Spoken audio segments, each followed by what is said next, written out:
வணக்கம் நண்பர்களே, இன்றைக்கி நம்ம ஒரு குயிக்கான ஈஸியான சாதம் தான் பார்க்க போகிறோம். இது பேச்சுலர்ஸ் கூட ரொம்ப ஈஸியாகவே பண்ணிடலாம். வாங்க எப்படி பண்ணலான்னு பார்க்கலாம்.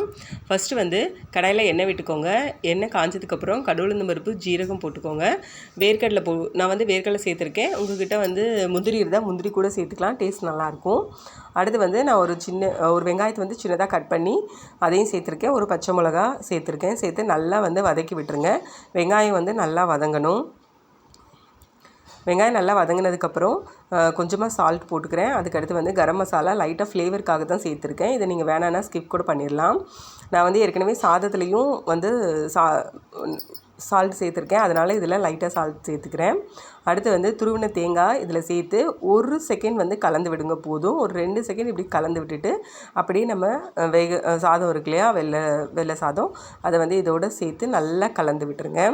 நல்லா ஒரு செகண்ட் வந்து நல்லா வந்து எல்லாத்தோடையும் சேர்ந்து நல்லா கலந்து விட்டுட்டு ஒரு நிமிஷம் ஸ்டவ்வில் வச்சுருந்து எடுத்துருங்க. அவ்வளோதான், நம்மளை சூப்பரான தேங்காய் சாதம் ரெடி ஆயிடுச்சு. டேஸ்ட் வந்து வேறு லெவலில் இருக்கும். செஞ்சு பாருங்கள். செஞ்சு பார்த்துட்டு எப்படி இருக்குன்னு கமெண்ட் பண்ணுங்கள், ஷேர் பண்ணுங்கள், சேனலை சப்ஸ்கிரைப் பண்ணுங்கள்.